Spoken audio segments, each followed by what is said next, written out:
मी काहीही बोलण्याच्या आधी एका अर्थानं एक शोकाकुल वातावरण आपल्या सगळ्यांनी मागच्या आठवड्यात बघितलं. आपण एक मिनिटासाठी सगळे उभे राहूया आणि सन्माननीय अजितदादांना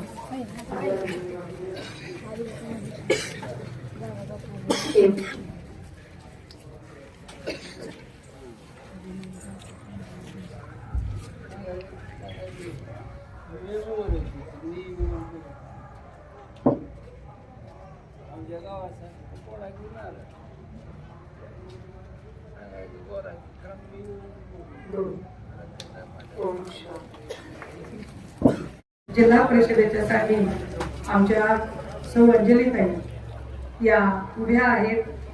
तर पंचायत समितीच्या 2 गटांमध्ये आमचे श्री मधुसूदनजी ढोरे आणि दुसऱ्या अर्चनाताई अरुण कोळगे या दोनही आमच्या भगिनी या निवडणुकीसाठी उभ्या आहेत. मंचावर उपस्थित सगळे शिवसेना उद्धव बाळासाहेब ठाकरे पक्षाचे सन्माननीय पदाधिकारी आणि ठाकरे शिवसेना मशाल यावर प्रेम करणारे आपण सर्व सन्माननीय. खर तर म्हणजे प्रचार सभेच्या आधी मी आपल्याला म्हटलं की आपण जरा 1 मिनिटासाठी उभे राहूया आणि आदरांजली वाहूया. निवडणुकीची प्रचार सभा आहे आणि प्रचार सभेमध्ये आपण निवडणुकीचं बोललं पाहिजे, आपण चिन्हांचं बोललं पाहिजे, आपण आम्हालाच कसं मत दिलं पाहिजे ह्याच्यावर बोललं पाहिजे. पण मला वाटतं हे सगळं बोलण्याच्या आधी काही महत्वाचे होते जे गावखेड्यातल्या लोकांपर्यंत पोहोचले पाहिजे. तर मला वाटतं हे फार महत्वाचं आहे. दादा 28 तारखेला आपल्या कोणाच्याही मनात नसताना, ध्यानात नसताना, कल्पनेत नसताना अचानक आपल्या टीव्हीवर बातमी ब्रीफ व्हायला लागते. आधी ऍक्सिडेंट झाला म्हणतात, आपण गोंधळून जातो, गाडीचा झाला, विमानाचा झाला की हेलिकॉप्टरचा झाला, आपल्याला माहित नाही. मग काही लोक जखमी झाले म्हणतात, मग आपल्याला कळत नाही की अचानक बरोबर आहे. मग आपल्याला कळत नाही की अचानक किती लोक जखमी झालेली आहेत. मग आपल्याला सांगितलं जातं की नाही हॉस्पिटलला नेलंय आणि मग अचानक बातमी येते की नाही दादा आता राहिलेले नाही. पण काही प्रश्न कसे चालू करीत राहतात आणि त्या प्रश्नांची उत्तर मिळत नाही. त्यातला प्रश्न क्रमांक 1 असा की विमानाचा जर अपघात झाला, दादा त्या विमानात होते, तर दादा विमानात बसण्यासाठी विमानतळावर येताना दादा नेमके कोणत्या गाडीने आले होते, दादाला नेमकं कोण कोण सोडायला आलं होतं. एरवी दादा ज्या कुठल्या विमानात किंवा हेलिकॉप्टरमध्ये किंवा गाडीत प्रवास करत असते, दादांच्या सोबत किंवा एखादा ओएसडी, एखादा पीएस, एखादा दुसरा कार्यकर्ता तरी बसलेलाच असतो. त्या दिवशी दादांच्या सोबत एकही दादांच्या सोबत वावरणारा एकही कार्यकर्ता का नव्हता, या प्रश्नाचं उत्तर अजूनही मिळालं नाही. आधी म्हटले नाही करू काय काळजी करू नको का तुझ्या साऊंड बॉक्स एकदम चांगले काय. मी असं म्हणत होते की सीसीटीव्ही फुटेज मध्ये ती गाडी किंवा दादा उतरताना वगैरे काही दिसत नाही. ते म्हणाले की 6 लोक होते, मग 5च डेड बॉडी कशा मिळाल्या. ते म्हणाले की घड्याळावरून ओळखलं गेलं, मग घड्याळ कुठे आहे. अचानक म्हणजे आंतरराष्ट्रीय उड्डाण नियामक संस्थेने ज्या विमान कंपनीवर बंदी घातली होती, नेमक्या त्या विमान कंपनीचे 1 वर्षापूर्वीच बंदी घातलेली आहे. असं विमान दादांना न्यायला कसं आलं आणि दादांसारखा हेल्थ कॉन्शियस माणूस असं हलगर्जीपणा करूच शकत नाही. दादा त्या विमानात बसले कसं काय. विशेष म्हणजे त्या विमानाचे जे पायलट होते, जे नियोजित होते, ते 2 नियोजित पायलट अचानक बदलले का बरं गेले आणि नवीनच पायलट कसे आले.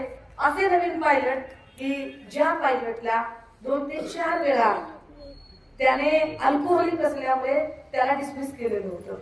असा पायलट कसा काय आला तिथे. विशेष की ते म्हणतात की बॉडी जळून खाक झाली, मग कागद कसा जळाला नाही. बरं त्याच्याही पुढे जाऊन ते म्हणतात की व्हिजिबिलिटी नव्हती. ऍक्सिडेंट का झाला तर व्हिजिबिलिटी नव्हती. व्हिजिबिलिटी नव्हती म्हणजे खूप धुकं होतं आणि धुक्यामध्ये दिसत नव्हतं समोरचं काही. धुकं नोव्हेंबर मध्ये, डिसेंबर मध्ये असू शकतं, धुकं पावसाळ्यात असू शकतं, धुकं जानेवारी संपताना फेब्रुवारी उन्हाचा चटका लागायला लागलाय. अशा वातावरणात धुकं कसं असेल. आणि जर धुकं आहे असं म्हणावं तर 1 ते 1.5 किलोमीटर अंतरावरच्या सीसीटीव्ही मध्ये दादांचं विमान गिरत्या घालताना स्पष्ट कसं दिसतं. याचा अर्थ आम्हाला 100% खात्री वाटते की दादांचा घातपात झालाय का, आणि त्या घातपाताची चौकशी झाली पाहिजे. आपण घातपाताची चौकशी झाली पाहिजे आणि हे प्रश्न विचारतोय ते आंतरराष्ट्रीय उड्डाण नियामक संस्थेला, आपण एजन्सीला प्रश्न विचारतोय. एजन्सीला आपण म्हणतोय की याची चौकशी झाली पाहिजे, तर तपास झाला पाहिजे. आणि चिडून उत्तर कोण देते आपल्याला? उत्तर देत आहेत सगळे भाजपचे लोक. मगाशी जे म्हटले ना जगदीश पाटील, ते आपल्याला कमळ खोडून काढायचे. का खोडून काढायचे? तर दिल्ली पासून दिल्लीपर्यंत जे गलिच्छ राजकारण चालू आहे, महाराष्ट्राने असलं गलिच्छ राजकारण, असलं रक्तरंजित राजकारण कधीही बघितलं नव्हतं. महाराष्ट्रात अशा पद्धतीचं राजकारण कधीही झालं नव्हतं. महाराष्ट्रात अशा पद्धतीने कधीही कुठल्याही पातळीवर सूड बुद्धी इतकी दाखवली गेली नव्हती. हे कुठून आले हे सगळं देव? बरं, हे सगळं चालू असताना आपण इकडं म्हणजे विरोधी पक्षाची माणसं कुणी असो, आपण चिंतेत आहोत, आपण दुःखात आहोत. आणि दादांचा पक्ष बळकावणारे ते पटेल तटकरे मात्र तिकडं भाजप सोबत मांडवली करतायत. आणि भाजपचे फडणवीस सांगतात, नाही नाही, मला विचारलं असतं की तू कोण, गावकी का भावकी, कशी काय विचारते, का बरं तुम्ही का बरं मध्ये बोलताय? याचा अर्थ कळतो का तुम्हाला दादा? हो, याचा अर्थ असा आहे की सगळे पक्ष आम्ही संपवू आणि राहिला जरी एखादा पक्ष तर तो आम्हीच चालू. आम्ही लोकशाही नांदूच देणार नाही. आम्हाला कुठलाच पक्ष टिकवून द्यायचा नाही. आम्हाला कशीच संसदीय लोकशाही राहू द्यायची नाही. हा जो अत्यंत एक हुकुमशाहीचा जो प्रकार आहे, तो हुकुमशाहीचा प्रकार जी लोक रुजवतायत, या लोकांच्या विरोधात बिगुल वाजलं पाहिजे. या लोकांच्या विरोधात, या अनितीच्या विरोधात, या अन्याय अत्याचाराच्या विरोधात आणि या सर्वंकष हुकुमशाहीच्या विरोधात मशाल पेटली पाहिजे. हा आमचा प्रयत्न आहे. आमचा प्रयत्न का आहे? कारण गाव खेड्यापासून तुम्ही बघा दादा, आपण एका छोट्या गावात इथे बसलेलो आहोत. छोट्या ग्रामपंचायतीचं गाव आहे. मला सांगा, एक साधारण 10 वर्षापूर्वीचा काळ आठवा. 10 वर्षापूर्वीपर्यंत गावात एकाला काटा मोडला तर दुसऱ्याच्या डोळ्यात काढायचं. गावात एकाच्या घरी जर काही दुःखद घटना घडली तर अख्ख्या गावाला सुधर लागायचं. सगळा गाव एवढ्या एकोप्याने वागायचा. गावातला मराठा, साळी, माळी, कोळी, तेली, तांबडी, आटार, बागवान, सुतार, लोहार, कुंभार, सलगर, आटकर, बनगर, धनगर, रामशी, बेरड, बेस्तर, बेलदार, कडे कपाळी, कैकाळी, घिसाळी, जोशी, माकडवाला, अस्वलवाला, चंदनवाला, वैदू, पारधी, कुणी का असणार, सगळा गावगाडा एकोप्याला नांदायचा, एकत्र राहायचा. गावगाड्यामध्ये हे मराठ्याचं, हे ओबीसीचं असलं भांडण नव्हतं, असली वादावादी नव्हती. हे असं गावगाड्यात असं 2 पार्टी गाव करायचं आणि गावात असे जाती जातीचे गट पाडायचं राजकारण. हे कुणी राजकारण तयार केलं? हे कुठून आलं राजकारण? जे 10 वर्षापूर्वीपर्यंत नव्हतं ते अचानक 2014 नंतर हे सुरू होतं. जेव्हापासून फडणवीस नावाचा माणूस राजकारणात येतो आणि जेव्हापासून ते राजकारण करतात आणि इथं गल्ली ते दिल्ली आम्हाला कमळ फुलवायचे म्हणतात आणि त्याच्यासाठी वाटेल त्या पद्धतीने गावगाडे, अतिशय गावगाड्यांमध्ये फूट पाडली जाते, गावागावात फूट पडते, घराघरात फूट पडते, पक्ष फोडले जातात आणि नुसतं पक्ष फोडून टाकलेत नाही तर कुटुंब सुद्धा फोडली जातात.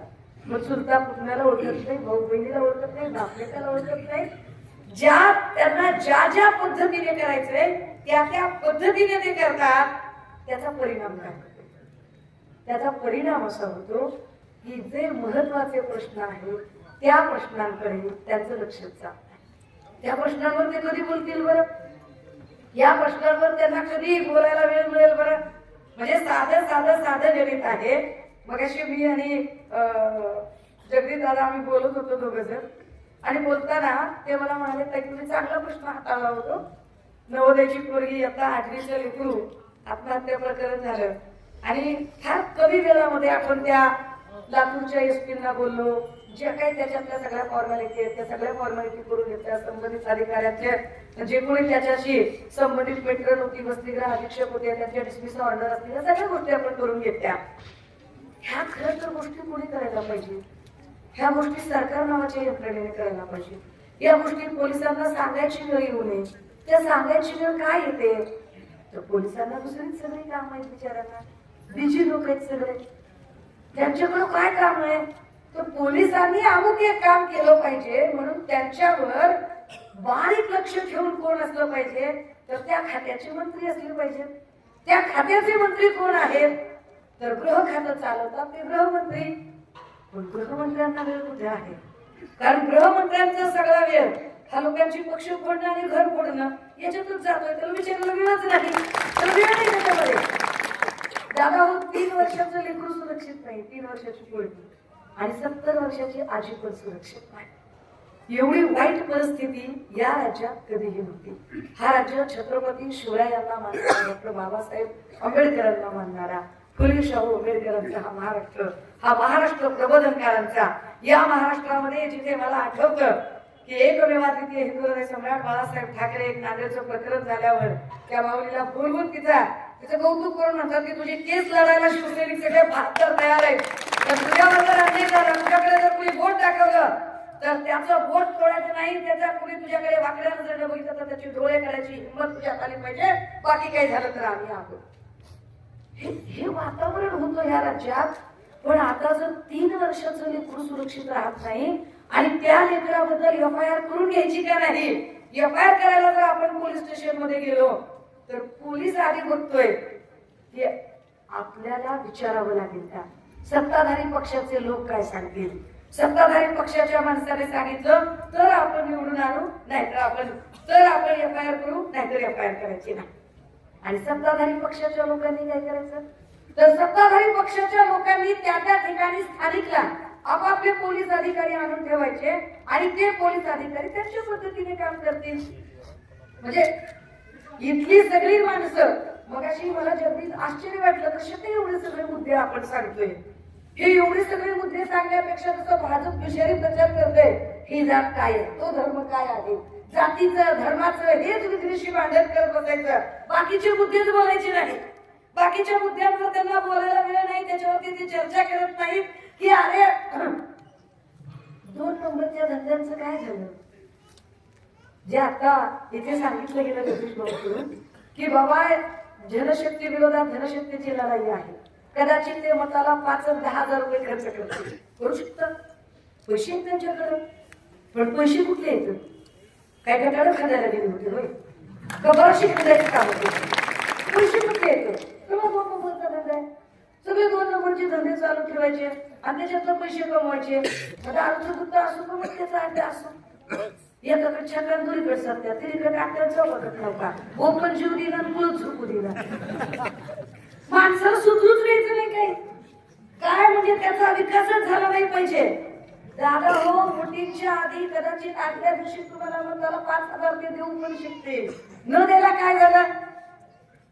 आपण एवढे दुनियाचे कष्ट करतोय, दिवस रात्र मेहनत करतो, ते आपल्या लेकराला शिकवण्यासाठी.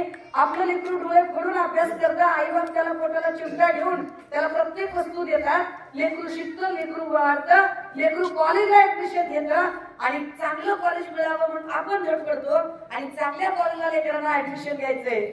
आणि त्या कॉलेजच्या गेटवर जर ड्रग्सचा पेडलर थांबत असेल तर आपण काय करायचं? आणि असे ड्रग्सचे पेडलर त्यांचे प्रवेश कोण करून घ्यायचे? या भाजपवाल्याने करून घ्यायचे, त्यांची पाठराखण करायची, भाजपवाल्याने करून घ्यायची. आता ह्याच्यावर त्यांना प्रश्न कोण विचारले पाहिजे? आपण आता पुढे भावत नाही, त्यांची तरी काय विचारायची अडचण आहे? त्यांचं म्हणजे सगळं असून अडचण नसून खोळंब असल्यासारखा सगळा धंदा झालाय, पण त्यांना बी काय बोलून काय लय उपयोग नाही. दादा हो, आपले प्रश्न काय आहे? आपले प्रश्न हा कुठल्या धर्माचा, हा कुठल्या जातीचा, हा आपला प्रश्न नाही. आपला प्रश्न हा आहे की काय या गावातून मला जर तालुक्याच्या जिल्ह्याच्या ठिकाणी माझ्या लेकराला शाळेला कॉलेजला पाठवायचंय तर त्याला रस्ता चांगला आहे का, हा आपला खरा प्रश्न आहे. मी आता येत होते म्हणून मला मॅप टाकला, म्हटलं अरे लोकेशन तरी टाका, कसं यायचे ते. लोकेशन टाकलं उमेदवाराने, मी लोकेशनला बघत येत होते. माय बापाच्या इमानदारीने मला काळजी वाटत होती, आपली गाडी घसरली तर एवढा असा काचेसारखा गुळगुळीत रस्ता होता, नुसती काच, चकचकीत चकचकीत काच.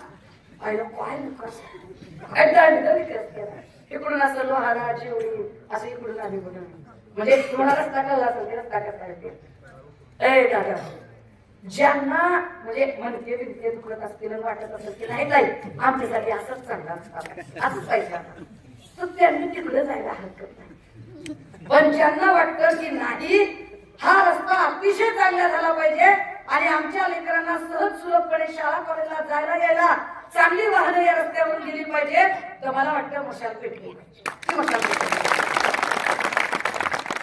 आता होतंय काय माहितीये का, इथल्या लोकांचं तुला वेगळंच आहे. म्हणजे काय आपले राणा पाटील वगैरे ह्यांचं लयच वेगळं काम आहे. ह्यांचं म्हणजे सगळं हमारे खतने तुम्हाला चला, म्हणजे सगळी मेहनत आम्ही करणार बरं काय. बघत ना, मेहनत करे मुलगी फकीर खाया अंडा मला सगळा धंदा सगळा, मेहनत सगळी आम्ही करणार.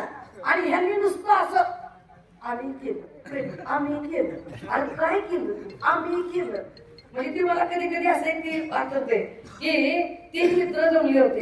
एक म्हणजे एक बिचारा असा सिन्सिअर होता, एक त्याच्यापेक्षा अजूनही जिल्ह्यात होता, आणखी लयच भामटा होता. नुसती ह्याची टोपी त्याला त्याची टोपी याला करणारा. पहिला म्हणला तुम्हाला माहितीये का, म्हणला मी एक शोध लावलाय. काय शोध लावलाय म्हणला, मी असं एक स्क्रू बनवलेला आहे की जो स्क्रू डोळ्याने दिसत नाही, मायक्रोस्कोप मधून स्क्रू बघावा लागतो.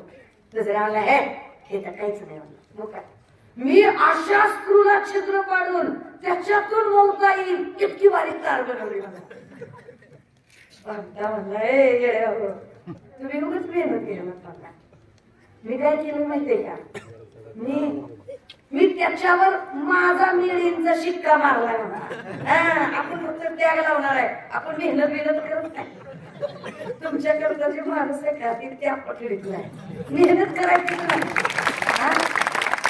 आला अख्ख्या दुनियेला माहित आहे, अख्ख्या जगाला माहित आहे की माकणी धरणाच्या पाण्याचं लिफ्टअप करायचं आणि हे पाणी इथल्या 22-25 गावामध्ये पोहोचवायचं, याच्यासाठी 4-5 वर्षापासून इथली संघर्ष समिती काम करत होती.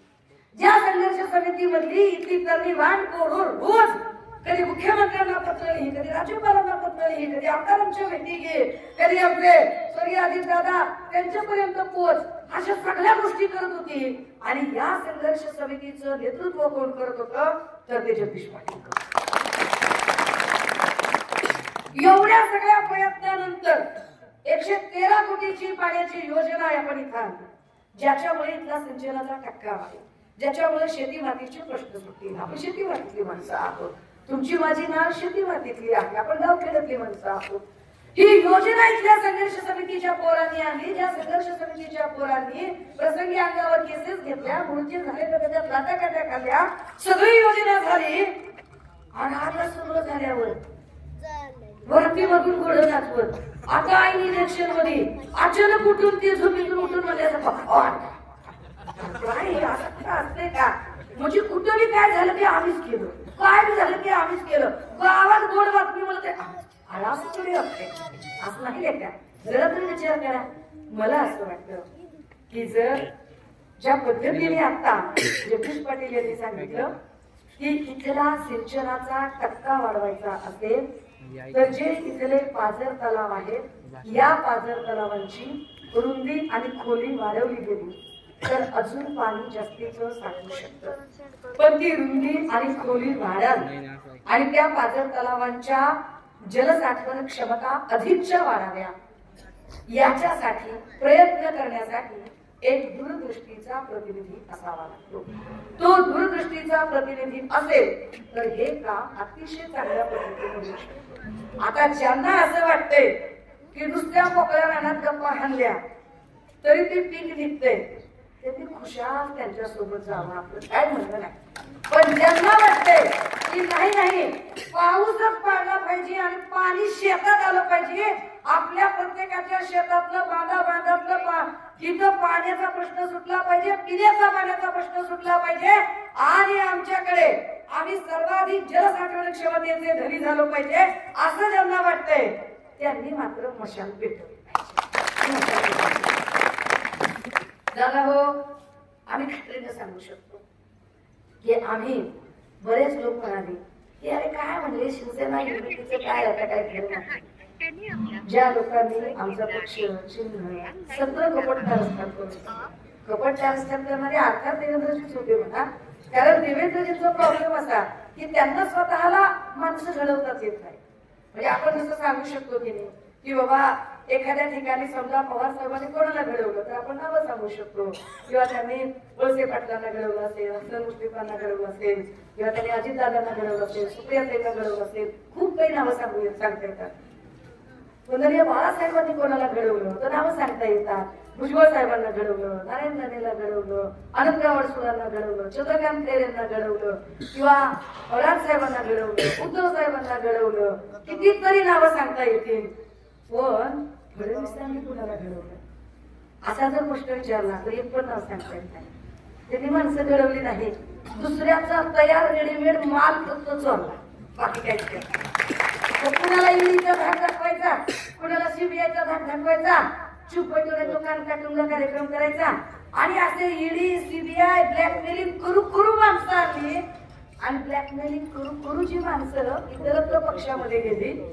अशा काळामध्ये इथे आमच्याकडे मात्र आम्ही अस्सल उदाहरण देऊ शकतो की अशा सगळ्या कठीण काळामध्ये सुद्धा धाराशिव मध्ये ओमराजे निंबाळकर नावाचा एक ढाण्यावाद ताकदीने लढतो, आणि नुसता लढत नाही तर इथे सर्वाधिक मताने निवडून, अर्थात ती सर्वाधिक मतं मिळणं हे तुमच्या आशीर्वादामुळे शक्य आहे. तुम्ही सगळ्यांनी केलं म्हणून, आणि ओमदादांनाही त्याची जाणीव आहे. किंबहुना आमच्या प्रत्येक शिवसैनिकाला ज्याने इथे मशाल धारण केलेली आहे त्या प्रत्येकाला या गोष्टीची जाणीव आहे. आणि म्हणूनच मतदारसंघातलं सुख दुःख काही असेल, दसरा मेळाव्याचा तिकडचा कार्यक्रम सोडून जर माझ्या मतदारसंघातली लोक जर पूर परिस्थितीमध्ये असतील तर मी तिकडे जाणार नाही. मी पूर परिस्थितीसाठी इथे थांबेल. मी माझ्या लोकांच्या सोबत राहील, मी त्यांच्या सुखदुःखात राहील. इथल्या पूरग्रस्तातल्या एका माणसाला मदत करणं ही माझी जबाबदारी असेल. आणि यासाठी म्हणून इथले खासदार हे झटत राहतात. त्याच खासदारांच्या औषध आणि तालमीत तयार झालेली ही आमची सगळी माणसं, मग आमचे मधुसूदन ढोलेजी असतील, जगदीश पाटील असतील, किंवा आमचे कोळगेजी असतील, हे सगळे लोक ताकदीने काम करतात. मला आनंद आणि अभिमान आहे, कारण मी सगळीकडे प्रचाराच्या सभा करते महाराष्ट्रभर. 10-11 जिल्ह्यामध्ये जिल्हा परिषद चालू आहे. पण मी पहिल्यांदा जिल्हा परिषद प्रतिनिधीचा निवडणूक जाहीरनामा बघितला. ही किती चांगली गोष्ट आहे की मी काय काम करणार, माझ्या कामाचा काय रोडमॅप आहे, मी कुठली कामं, आणि ही कामं नाही झाली तर तुम्ही माझ्या कानाला पकडू शकता. मी ही कामं करायला कटिबद्ध आहे. म्हणून जेव्हा ते स्पष्टपणे नमूद करतात की निम्न तेरणा सिंचन योजनेच्या मजबूतीकरण आणि शेवटच्या टोकापर्यंत पाणी, की तेरणा सिंचन योजना जी आहे, ही जी तेरणा सिंचन योजना असेल ती या गटातल्या प्रत्येक गावागावापर्यंत पोहोचली पाहिजे.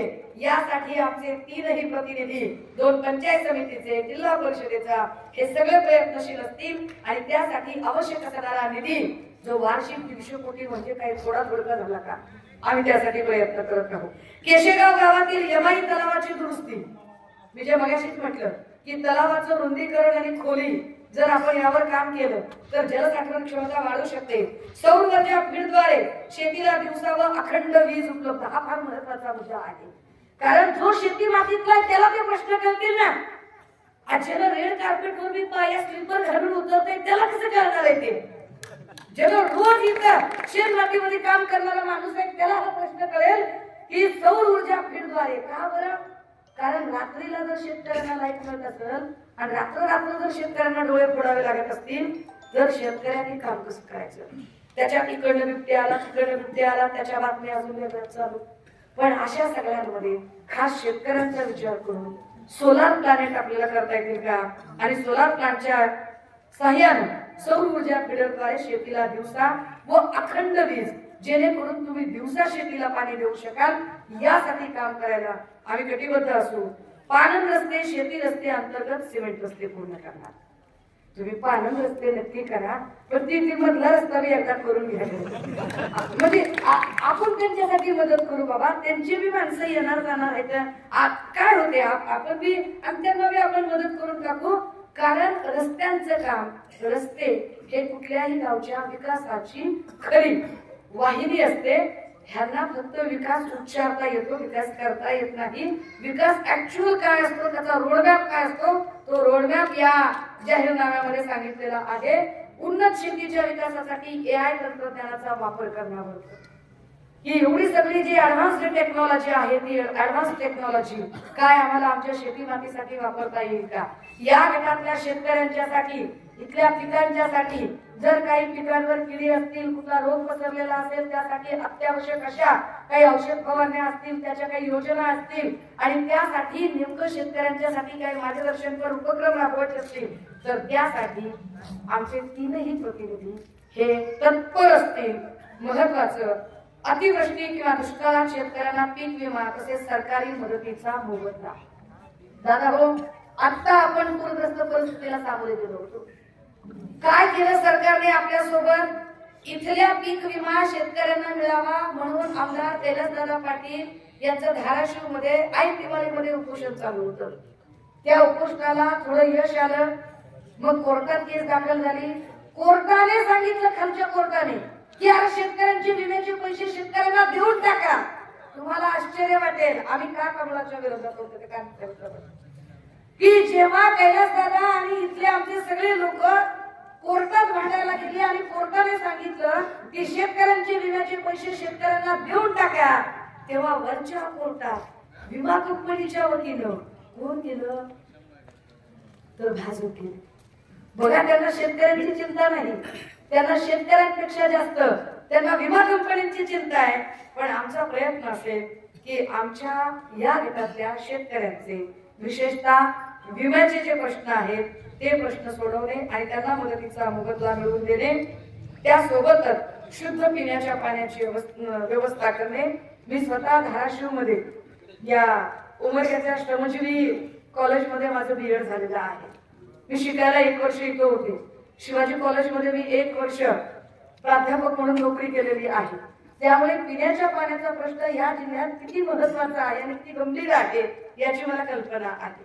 पण आपण जर आम्हाला ही संधी दिली तर या संधीचं सोनं करून दाखवून आम्ही इथल्या पिण्याच्या पाण्याचा प्रश्न, कारण आमच्या गरोदर माता, आमच्या अगदी वय वर्ष 50च्या पुढे असलेल्या आमच्या माय माऊल्या डोक्यावर एक आणि कमरेवर एक घागर घेऊन जर 4-4 किलोमीटर चालत असतील तर हे वाईट आहे आणि यातनं सुटका करणं हे प्रतिनिधींचं आद्य कर्तव्य आहे, ते आम्ही पूर्ण करू.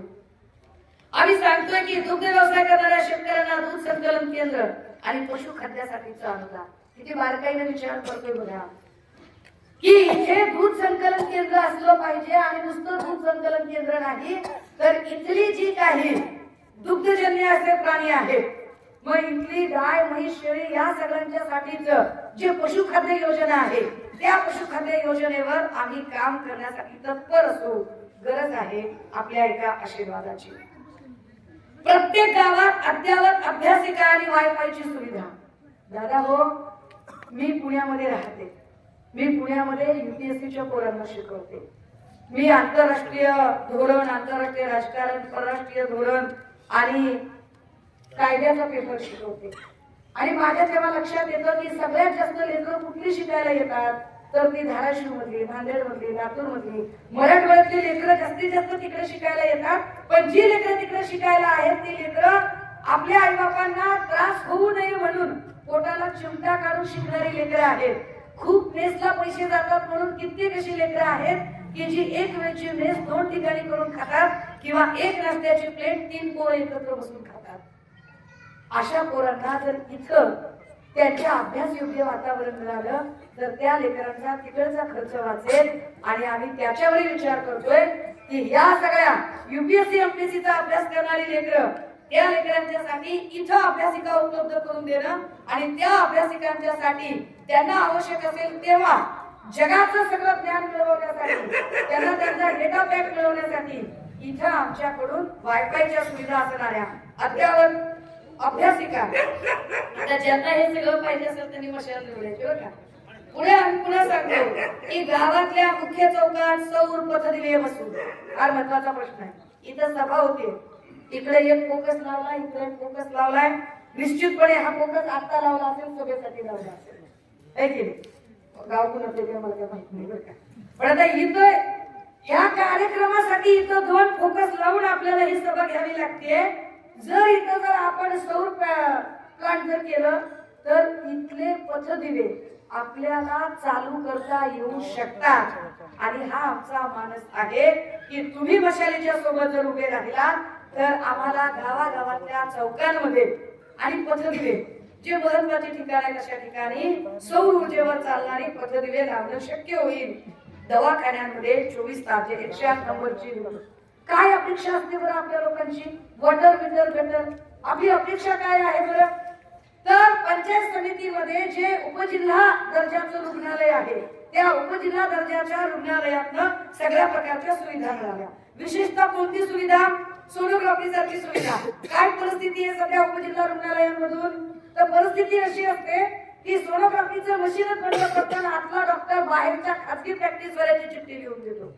ब्लॅक अँड व्हाईट मध्ये जर सोनोग्राफी करायची म्हटलं 4थ्या-5व्या महिन्यातली गरोदर मातेची जी अॅनोमलीची सोनोग्राफी अस्थिव्यंगासाठी केली जाते, जर 4थ्या महिन्यातली सोनोग्राफी करायची म्हटलं ब्लॅक अँड व्हाईट तर 1,500 ते 2,000 रुपये. कलर डॉप्लर करायची म्हटलं तर 3,500 रुपये. या सगळ्या माय मावल्या कुणाला प्रश्न विचारू शकतील? मला वाटतं महिलेशी चांगलं बोलू शकते. आमच्याकडे 2 ताया उभ्या आहेत आणि या 2 ताया तुमच्या सोबत 24/7 उपलब्ध आहेत. मग इथल्या अंगणवाडी सेविकांचा प्रश्न असेल, इथल्या आशा वर्करचा प्रश्न असेल, इथल्या उपजिल्हा रुग्णालयातल्या आमच्या अडवलेल्या माय मावल्यांचा प्रश्न असेल, या सगळ्यांच्यासाठी आम्ही कटिबद्ध असू, आम्ही ताकदीने उभे असू. आम्ही तुमच्या सोबत आहोत. कमिटीचा आम्ही हे आमचं शिवसेना युनिटीचं ब्रीद आहे आणि हा ठाकरेंचा शब्द आहे. ठाकरेंचा शब्द म्हणजे हा शब्द म्हणजे फडणवीसांचा नाही. सकाळी आरोप करायचे संध्याकाळी त्याच्यात प्रचारात जायचं असला नाही. आम्ही सत्व आणि तत्व टिकून आहोत. आम्ही सत्तेसाठी नाही, आम्ही सत्यासाठी लढणारी आहोत. महत्वाचं ग्राम स्वच्छता आणि सांडपाणी व्यवस्थापन करणं, आरोग्य सुविधांवर भर देणं, प्रत्येक गावात स्मशानभूमी आणि दफनभूमी उभारण्यासाठीचा निधी उपलब्ध करणं आणि गावातील बस थांब्यांजवळचे सार्वजनिक शौचालय यांची व्यवस्था. कारण हे फार महत्वाचं आहे. कित्येक ठिकाणी बस स्टँड नसतात, गावात फक्त पाटी असते. मग अशा पाटीच्या ठिकाणी बऱ्याचदा जिथं स्त्री पुरुष बसची वाट बघत बसलेले आहेत त्यांना या सगळ्या सार्वजनिक स्वच्छतागृहांची गरज पडते. किती बारकाईने विचार करून, इतक्या बारीक बारीक मुद्द्यांचा अभ्यास करून हा जाहीरनामा आम्ही आपल्या समोर ठेवतोय. दादा, मी हे सगळं बोलत असताना मी फक्त आणि फक्त आम्ही काय करू शकतो, आम्ही काय देऊ शकतो, आमचा काय मानस आहे यावर मी बोलत आहे. मला अजिबात कुठल्याही विरोधकांची माफं काढण्यात इंटरेस्ट नाही, काय देणं घेणं नाही. कारण त्यांना वेळे म्हटल्याने मी फार शहाणी होते असं अजिबात नाही. त्यांनी काय केलं त्यांच्यासोबत, आम्ही काय करू शकतो, आमच्यात किती कुवत आहे, आमच्यात किती क्षमता आहे, आमची किती दूरदृष्टी आहे आणि तुम्ही साथ दिली तर हा गट आम्ही या जिल्ह्यातला सर्वाधिक प्रगत गट कसा बनवू शकतो यावर आमचा प्रयत्न आणि आम्ही यावर काम करतो. आता तरी सुद्धा आपण जरी काही ठिकाणी जरी काही बोललो नाही तरी पण काही खबरी असतात. मोबाईल तरी लावतात, रेकॉर्ड तरी करतात, ऐकवायचं असतं ना. ऐकलं का तुम्हाला काय बोलले, ऐकतो का, चालूच करतो कोण, असे तर खबरी बिबरे दिसले. कारण आज 5 तारीख आहे, 6 आणि 7 तारीख. आता काय शांत डोकं ठेवायचं, असल्या खबऱ्यांच्या काही नादाला लागायचं नाही. कारण खबऱ्यांचा अर्थकारण काही 10-5 एकरचा ऊस वगैरे असलं काही नसते. खबऱ्यांचा अर्थकारण छोटस असतं. लय झाला हा बिर्याणी 190 त्यांच्या काय लय नादाला लागायचं नाही. डोकं शांत ठेवायचं आणि काय कुणी पैसे बी दिले ना, काय पैसे द्यायचे काय लय विषय नाही. काय त्यांचे काय कुणाच्या खिशातले पैसे दिला, आपल्याला तुटून आपलेच पैसे आहेत. पैसे द्यायचे, हा तिथे घेतो म्हणायचं पैसे. आणि तिकडे आणि मी अजून एक सांगते, मशीनवर किती नंबरला आम्ही आहोत, म्हणजे कोळगेताईचं किती नंबरला नाव आहे, तिकडे आमच्या पाटीलताईंचं किती नंबरला नाव आहे, ढोले साहेबांचं किती नंबरला नाव आहे. असल्या तांत्रिक भानगडी मी पडणार नाही. मी एवढंच सांगेन, मशीन बघायची, मशाल बघायची, देतात का शिका, मशीन बघायची, मशाल बघायची, शिक्का मारायचा, त्याच्या पलीकडे काय नाही. आणि बाहेर आल्यावर पुन्हा सांगायचं मशालीला दिलं बरं का, मशालीला हे जोरात सांगायचं. आपण सगळेजण ताकदीने येणाऱ्या 7 तारखेला आम्हाला साथ द्याल, आशीर्वाद द्याल. आम्ही एकच शब्द देते, माझ्या 3ही उमेदवारांच्या वतीनं, आमच्या ढोले साहेब असतील, आमच्या ताई असतील, या तिघांच्या वतीनं आम्ही उठणार नाही, आम्ही मातणार नाही, आम्ही घेतला बसा टाकणार नाही, आम्ही कुठल्याही दंडशक्तीच्या समोर आम्ही झुकणार नाही. आम्ही प्रत्येक वेळेला आपल्यासोबत ताकदीने उभे असू. थांबते, रजा घेते. जय हिंद, जय महाराष्ट्र.